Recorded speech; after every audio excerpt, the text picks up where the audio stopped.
Eu vou falar o reino dos céus, a importância, né?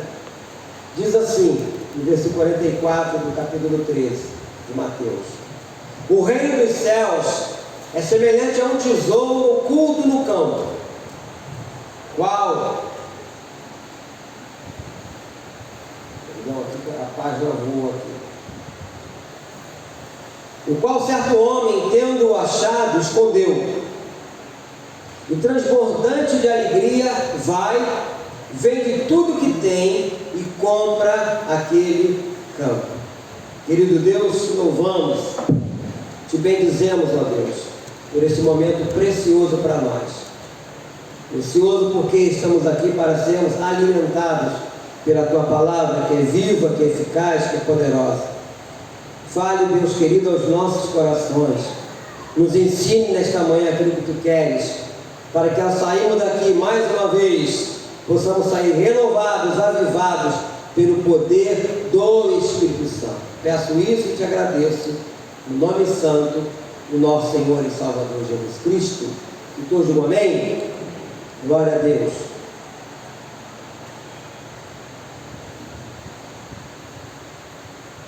O que é semelhante ao reino dos céus? E aqui nós vemos, meus irmãos, que Jesus fala por meio de comparações. Aqui nesse texto nos mostra um homem vivendo uma tremenda experiência. Primeiro ele encontra o tesouro escondido num campo. Em seguida ele vendeu tudo que possuía, abriu mão das suas propriedades. Então foi e comprou o campo onde estava escondido aquele tesouro. Eu separei 3 tópicos aqui. Primeiro, vou falar sobre o mistério do reino. Segundo, a alegria do reino. Terceiro, a riqueza do reino. Um tesouro oculto. As coisas de Deus, meus irmãos, estão escondidas, só podem ser discernidas espiritualmente. Só espiritualmente. Só a partir do momento em que Deus abre os nossos olhos. O véu é removido e é possível conhecer as coisas espirituais. Quer ver? Eu gosto muito dessa passagem. Aí mesmo no livro de Mateus, só você voltar no capítulo 11, no 13, volta para o 11. No versículo 25, aí mesmo Mateus, capítulo 11, versículo 25, olha o que Jesus diz: por aquele tempo exclamou Jesus: graças te dou, ó Pai, Senhor do céu e da terra. Olha só, porque ocultaste essas coisas aos sábios e instruídos e as revelaste a quem? Aos pequeninos. Eu me considero um desses pequeninos. Eu lembro de várias pessoas dotadas de sabedoria, de informações, mas providos de inteligência, que as pessoas fazem confusão com inteligência e informações. Pessoas têm muitas informações, mas têm pouca inteligência.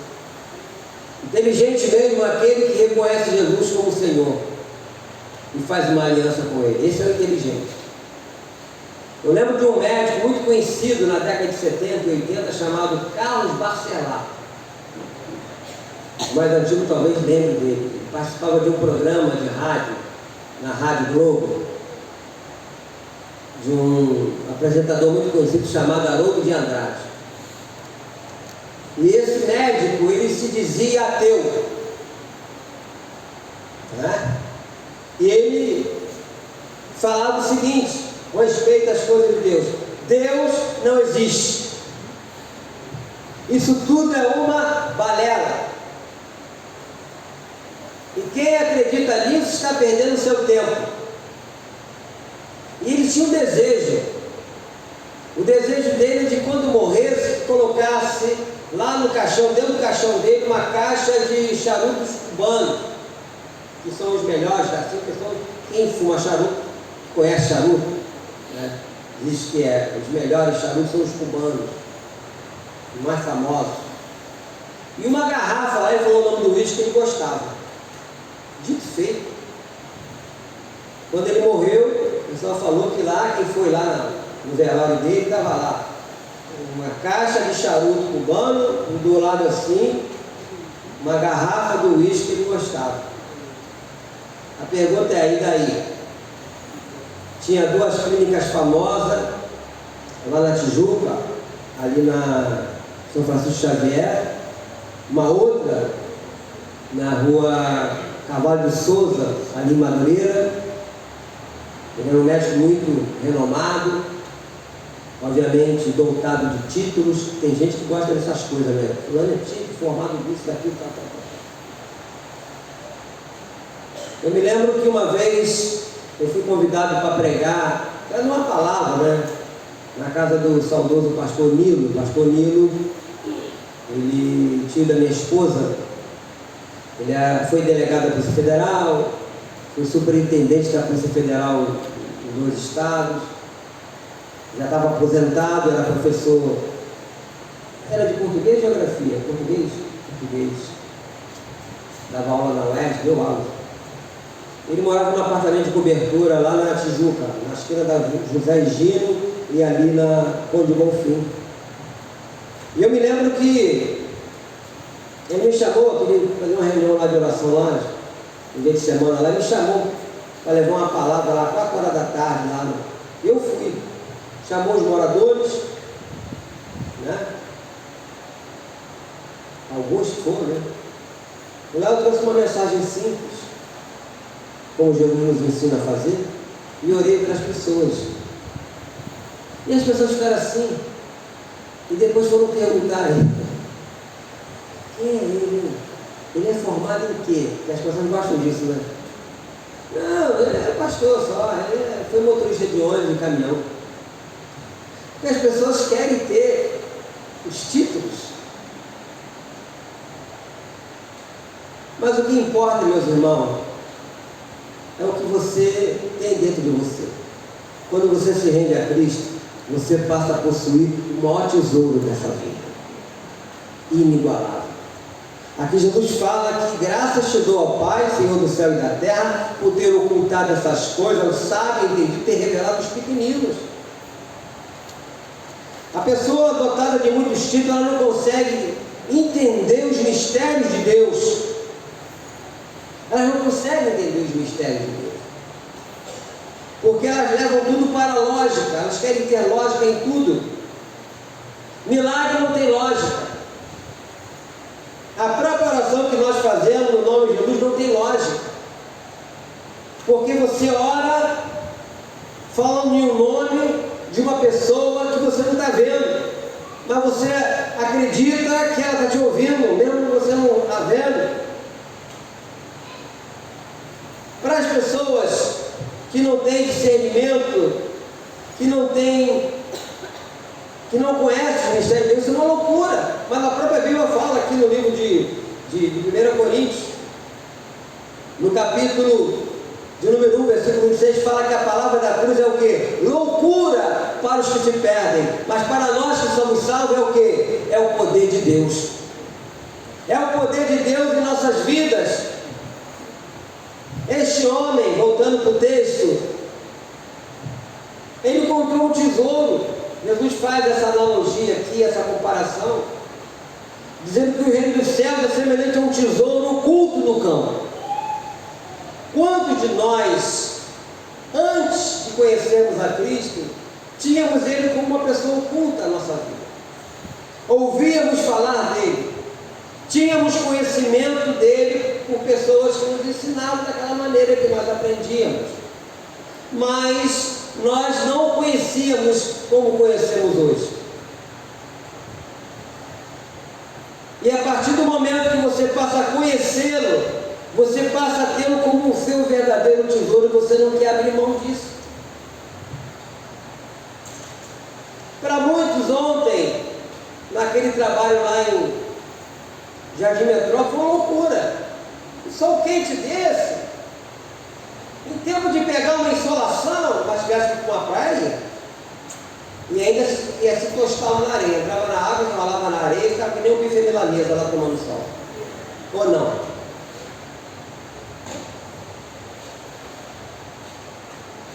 Mas o nosso maior prazer era estar ali, né? Fazendo as coisas que Deus nos mandou fazer. E depois Deus nos visitar. Estava lá na hora do louvor, na ministração lá que estavam fazendo, sentindo muita presença de Deus. Meu coração cheio de alegria. Porque eu tenho um tesouro. Tem uma canção antiga que diz assim: eu tenho um tesouro, eu tenho sim. Eu tenho um tesouro dentro de mim. Esse meu tesouro tem muito valor. Esse meu tesouro é Jesus Cristo, meu Salvador. Então nós temos um tesouro. Você tem um tesouro. E você não abre a mão, meu irmão, minha irmã, desse tesouro. Então isso é um mistério que as pessoas não conseguem entender. A alegria do reino. O reino de Deus, meus irmãos, ele é transbordante de alegria. O Evangelho de Cristo é a boa nova de grande alegria. Isso foi falado lá em Lucas capítulo 2, versículo 10, quando os pastores vieram e viram Jesus e voltaram, trazendo as boas novas do Messias que havia nascido. Jesus fala da alegria dos que fazem parte do reino. Aí vocês vão andar um pouquinho comigo aqui, Mateus, Marcos, Lucas. Lucas 10, versículo 20. Você vai ver Lucas capítulo 10, versículo de número 20. Mas eu vou ler primeiro, começar para você entender, do versículo 17, que fala do regresso dos 70. Não era só os 12, eram 70 discípulos. Tinham saído para fazer um trabalho evangelístico, pregar e tal, e voltaram. E aqui no versículo 17 diz assim, de Lucas 10: então regressaram os 70, possuídos de alegria, dizendo: Senhor, os próprios demônios se nos submetem pelo teu nome.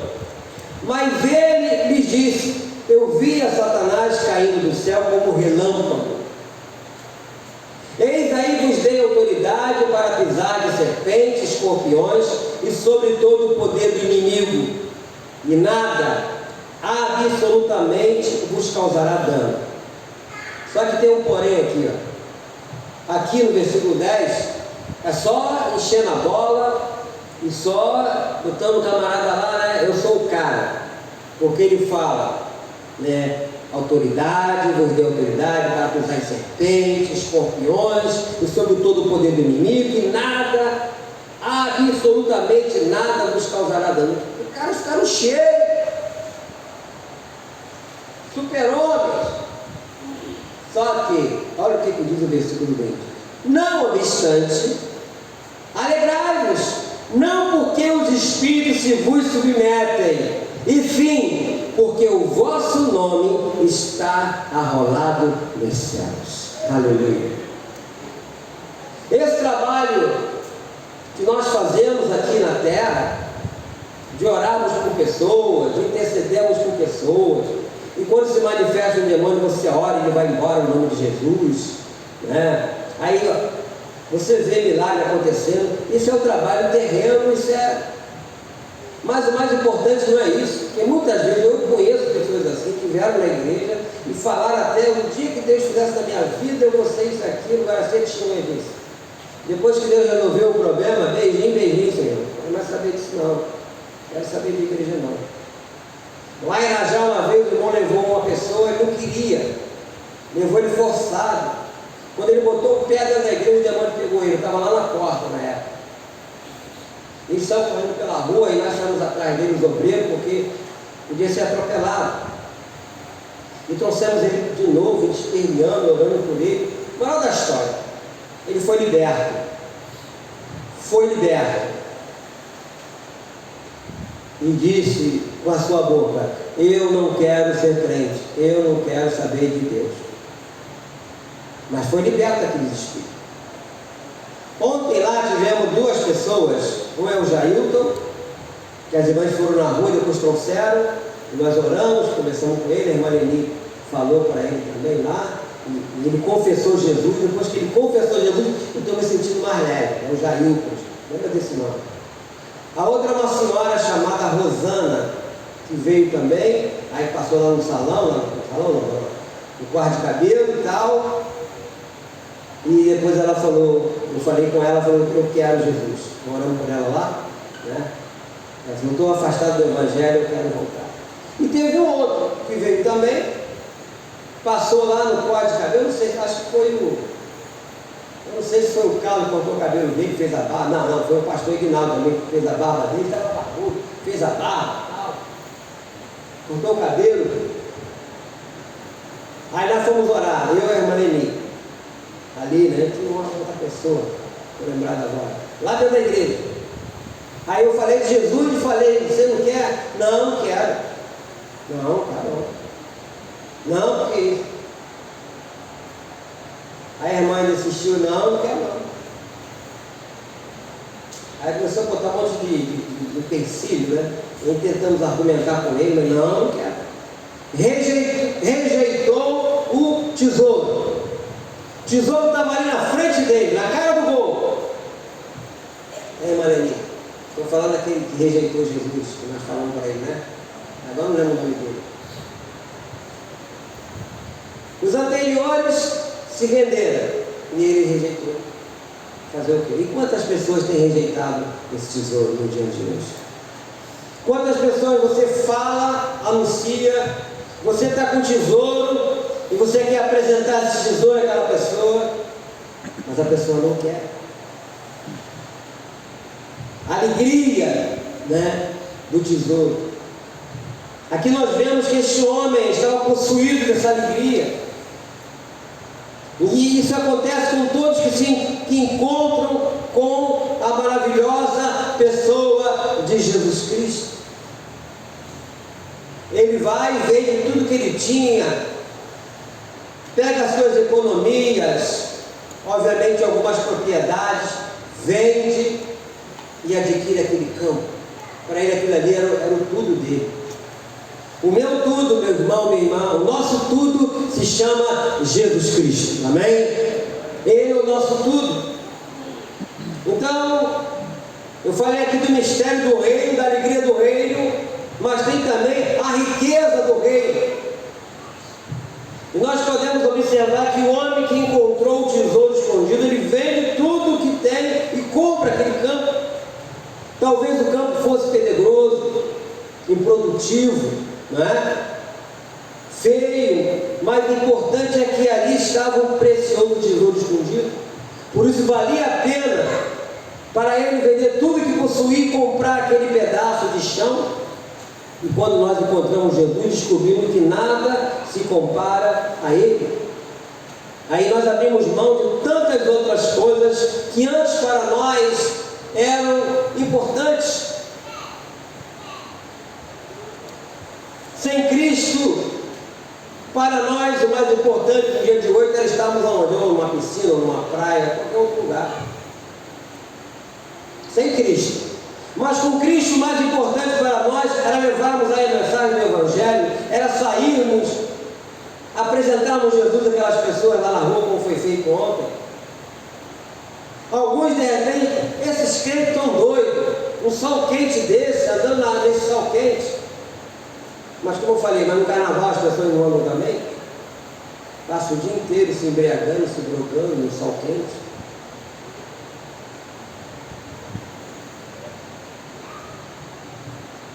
Eu quero dizer que Jesus está acima de tudo e de todo, meus irmãos. Nada se compara a Jesus. Ele é singular, ele é o grande, precioso tesouro. Conhecê-lo, segui-lo e confessá-lo é maravilhoso e fascinante. Paulo fala que ele considerava todas as coisas como esterco, refúgio, lixo, por causa da sublimidade do conhecimento de Jesus Cristo. Você vai ver isso lá em Filipenses 3, versículos 7 e 8. Então Jesus é um maravilhoso tesouro, vale a pena proferi-lo a todos os demais. Vale a pena anunciá-lo. Muitas vezes nós ficamos até ansiosos, né? E ontem aconteceu isso lá, me lembro. Um pastor que estava com a gente, né? O pastor Carlos, lá de PABT, ele é muito ansioso, né? Ele queria apressar o negócio para falar com o homem lá de Jesus, o homem, o Jailton, né? E naquele momento ali, e eu estava meio chapado também, né? O problema não é só chapado, porque o cara quando está chapado ele quer te abraçar toda hora, né, Lene? Aquele bafo de timbuca, né? Ele quer abraçar você toda hora. Mas enfim, o mais importante é que no final de tudo ele reconhece. Ele falou, estou me sentindo mais leve. Essa é a nossa missão, meus irmãos. É a irmã Vilma, né, que deu folheto aí lá na rua. Romanos capítulo 10, versículo 13 fala: como ouvirão se não há quem pregue? Como pregarão se não forem enviados? Aí no 15 fecha dizendo o seguinte: ó, quão formosos são os pés dos que anunciam coisas boas. Você vai com calma ver lá em Romanos 10, versículo 13, versículo 14 e 15. Então, como é que eles vão ouvir se nós não saímos para falar? É muito fácil nós ficarmos criticando as autoridades constituídas, sejam elas federais, estaduais, municipais, com respeito à violência. Estamos vendo aí o que está acontecendo nesse município de São João do Meriti, mas a igreja tem um papel fundamental na oração. Aconteceu um tempo atrás aí uma situação aqui, mataram os bandidos e mandaram fechar tudo. E foi no dia que tínhamos culto de oração aqui. E alguém sugeriu de nós não abrirmos a igreja por precaução. Eu falei, negativo. A última coisa a ser fechada é a igreja. Porque o dia que a igreja fechar, acabou, meu irmão. O dia que você fechar a igreja, acabou. Essa que é a grande realidade. Esse mundo ainda funciona por causa da igreja. Porque o dia que a igreja subir, acabou. O dia que o Senhor voltar e levar a sua igreja, esquece. É o caos completo e total. Isso ainda está funcionando por causa dos filhos de Deus. Deus só destruiu Sodoma e Gomorra, depois tirou lá a família de Ló, ele, a mulher e suas filhas. Enquanto eles estavam lá, Deus não destruiu, mas um anjo foi lá e tirou, aí veio fogo e destruiu lá Sodoma e Gomorra. E vai ser assim também. Enquanto nós estivermos aqui, vai ter luta, vai ter dificuldade, problema na política, problema na economia, a violência. Vai haver. Mas ainda não é o fim. Mas o dia que a igreja sair daqui, esquece. Então a igreja aí funcionou. Teve 13 pessoas aqui no dia que mandaram fechar tudo orando aqui. E clamando a Deus. Esse é o nosso papel como igreja. Até porque eu coloquei lá no grupo: Deus não deu espírito de covardia, mas de poder, de amor e de moderação. E diz também que os covardes, eles não vão herdar o reino dos céus. Está escrito lá em Apocalipse, capítulo de número 21.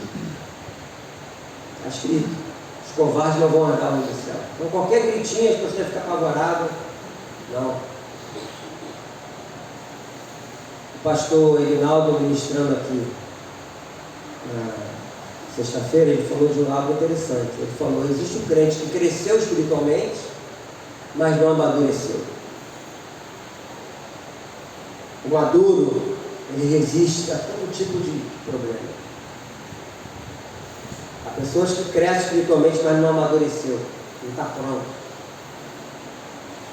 Pedro, ele era espiritual, mas não havia maturidade nele. Jesus teve que trabalhar a vida de Pedro e veio a ser um dos grandes apóstolos da Bíblia. É necessário, queridos irmãos, que todos nós sejamos amadurecidos para lidarmos com a adversidade. Porque estar na igreja cantando, louvando, alguns até choram. Essa música eu fico emocionado, isso é muito bom. Mas a nossa vida não foi para isso. Nossa vida foi para estar lá fora. Até porque nós somos luz. A luz tem que brilhar, não na claridade, tem que brilhar nas trevas, lá na escuridão. Uma luzinha pequenininha, num lugar muito escuro, faz uma diferença tremenda. Quando acaba a luz na sua casa, agora todo mundo tem celular com lanterna, não é assim? Aquela luzinha do celular, naquele momento que acaba a luz na sua casa, faz uma diferença tremenda, é ou não é? A nossa vida é assim também. A nossa vida ela tem que brilhar naqueles que estão lá nas trevas. É através de nós que Deus vai falar para aquelas pessoas. Nós vamos orar por aquelas pessoas que fizemos ontem. Nós vamos levar a mensagem do Evangelho. Nós vamos anunciar a Cristo com o nosso testemunho. Isso é o reino de Deus. Isso é viver no reino de Deus. Eu louvo o meu Senhor Jesus Cristo. Eu faço isso já há 46 anos. Desde o dia que eu me converti em 1978. Nunca me afastei da presença de Deus. E cada vez que tem um movimento desse, como teve ontem, eu fiquei lá na hora do louvor lá. Puxa vida. E cada palavra que era dita, a mensagem que o pastor Luiz Fernando trouxe, né, ele vai estar pregando aqui também. Muito mensagem evangelística, uma mensagem de encorajamento, né? Completou tudo que foi feito. Então foi um dia assim maravilhoso. A gente não estava nem mais lembrando do calor, que a presença de Deus na nossa vida supera tudo. Supera tudo. Amém? Daqui a pouco nós vamos apresentar o Theo, mas espera um pouquinho só. Eu queria que a igreja ficasse de pé, eu queria orar. Cadê o ministério de louvor? Qual tem sido o seu maior prazer? Há muitos prazeres neste mundo, há muitos prazeres nesta vida, mas nós temos o nosso também, como cristãos em Cristo Jesus. Antes de nós louvarmos, eu queria orar com você, querido Deus, Pai Celestial. Glorificado e exaltado seja o teu nome pela ministração da tua palavra. Uma ministração curta, mas objetiva, eficaz, a qual, Deus amado, nos reporta a entendermos de estarmos vivendo a alegria do reino, o prazer do reino, o reino de Deus, e ter em nossas vidas o maior tesouro que pode existir. Tesouro incomparável, inigualável, não tem preço esse tesouro. Jesus Cristo não tem preço.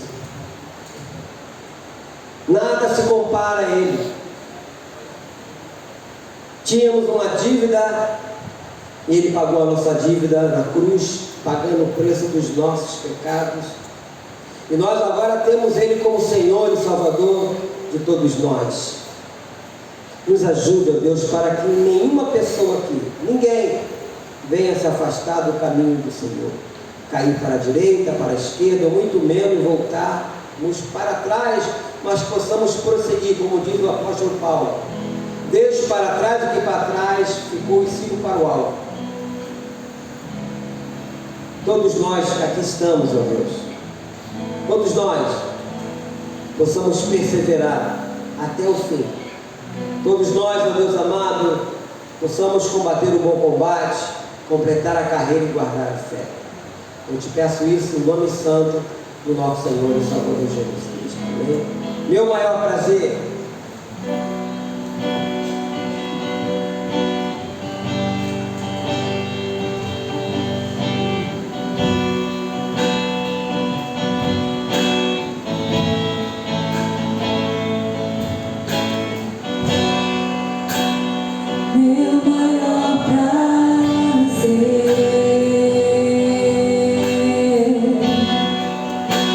estar em tua presença.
seja o nome do nosso Senhor e Salvador Jesus Cristo, que você nunca se esqueça desse tesouro que você tem.